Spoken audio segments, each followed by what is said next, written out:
This video is for the last two examples in our notes about ellipses. So on the last page that we have for our notes on ellipses, let's take a look at example number 3, where our job is to graph and to analyze the following equation. One of the things I want to mention is that this equation is in general form. Our job is to get it into standard form or graphing form that we've been discussing in the previous examples. So the very first thing we're going to do is rewrite our equation to be 4x squared minus 8x. Notice I put a space there and put plus y squared plus 4y is equal to negative 4. Again, I put that space there because we're going to be completing the square. One of the things that we need to make sure is that the coefficient in front of our square terms is 1. So the first thing I'm going to do is factor out of 4 when I'm talking about those x terms. Only the x terms. And I'm still going to have plus y squared plus 4y is equal to negative 4. From here, what we're going to ask is, how do I complete the square inside our parentheses? We get half of the middle term and square it, so it's going to be plus 1. One of the things that we really did was we actually added not a 1, but we actually added a 4 to this side. So that means I need to add a 4 to the other side. So when we go to complete the square for the y's, I get half of the 4, which is 2, and square it, and I added 4. So I added 4 for real in the top equation as well, so I need to add 4 there as well. So don't forget, we added 4 to the left side, so we have to add 4 to the right side. We also added another 4 on the left side, so we have to add another 4 to the right side. So now we're going to have 4. I'm going to factor this to x minus 1 squared.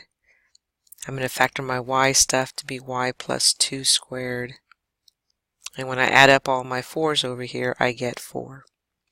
But remember, for our standard form of an equation, we want this equal to 1, so I'm going to divide everybody by 4. And when I do that, I'm going to have x minus 1 squared over 1. Go ahead and put that 1 there. Plus y plus 2 squared over 4, and that's equal to 1. So from here, we're ready to graph. And remember, analyzing is basically finding all the information for our graph. So let's continue into graphing. In order to start our graph, we're going to start with our center. Our center is located at 1, negative 2. Remember, always look for your x term first and then your y term. And I'm going to go on ahead and graph that at 1, negative 2. And that's our center. From here, we're going to find little a, little b, and little c. Little a, remember, is going to be the bigger number, so it's going to be 2. Remember, this is a squared. And b is going to equal to 1. And when we're looking for c, remember that c squared is equal to a squared minus b squared. So it's going to be 4 minus 1, which is equal to 3. So little c is the square root of 3, which is about 1.7. We're going to need that when we're talking about graphing. So let's graph the information that we have. We know we're going to go 2, because a is located under the y, we're going to go up 2 and down 2 and find our vertex. Then we're going to go to the left and to the right 1, over 1 and over 1, and those are our bobs.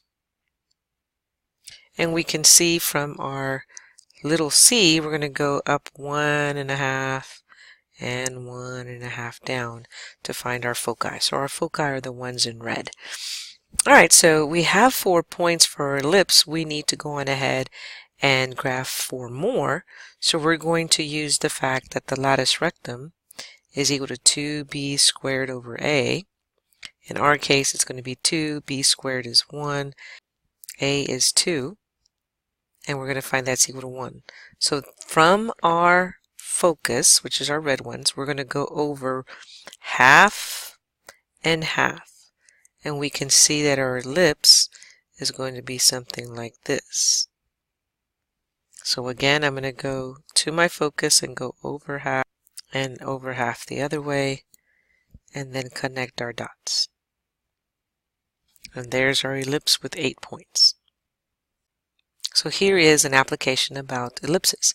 It says a whispering gallery in the Museum of Science and Industry in Chicago is 47.3 feet long. The distance from the center of the room to the foci is 20.3 feet. And our job is to find an equation that describes the shape of the room. And more importantly, how high is the room at its center. So the first thing I want to do is to show you a couple pictures about what they're talking about. One image I found is this one that we actually have here at Discovery Green. We have a little circular thing here, and you actually sit right here on the bench and you can whisper, and someone sitting way over here on this other end, there's another bench in here, can hear it. So remember, just like the parabola, if you have waves coming into a focus, it will bounce off here and it'll make its way all the way over here, bounce off into the focus on this side. So this is what they're kind of looking at, is that if you sit right here, if you sit over here, you can actually whisper to each other, and the distance between them can be pretty far. So let's take a look at our picture. So they tell us that the gallery itself is actually from one end all the way to the other 47.3 feet.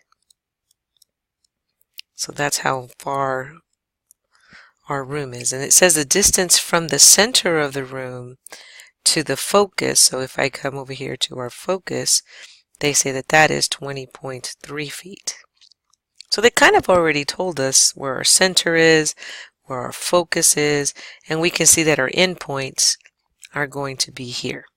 So let's create a X and Y axis that's convenient for us. So let's get the easiest ellipse we can think of. We're going to put this on our x-axis, this is our y-axis, and what we're going to find is that our center is going to be at 0, 0. We know that our focus is going to be at 20.3, 0, and we know that one of my vertices is going to be at half of 47.3. So let's calculate that, so we can see where our vertex is going to be. Now remember, all this information is giving us valuable information. In fact, A is the distance from our center to our vertex. That's going to be 23.65. We don't know what little b is, but we do know what little c is. That's the distance from the center to the focus, which is 20.3. So we know our secret formula to finding the relationship between a, b, and c. Remember, that is c squared is equal to a squared minus b squared. So we're going to put that in our calculator and determine what little c is going to, what little b is going to be. So let's do that. So I wrote my equation a little bit differently as a squared minus b squared is equal to c squared. And now I'm solving for b squared, so I'm subtracting c squared from both sides and adding b squared to both sides, so I can use my calculator to find that b squared is equal to 147.2325, then take the square root of that and find that b is equal to 12.134. And remember, this is in feet. So from here we can see what our equation is going to be. It's going to be x squared plus y squared is equal to 1.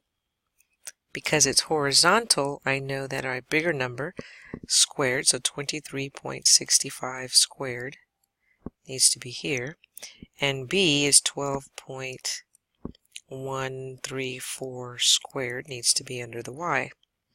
So if we notice, that's also b is going to be up here to find b, so that's going to be our part of our ellipse going like this. And that is the height that we're looking for of the room. So to answer our question, what is the height of the room at its center? The room is 12.134 feet high. And that concludes this video.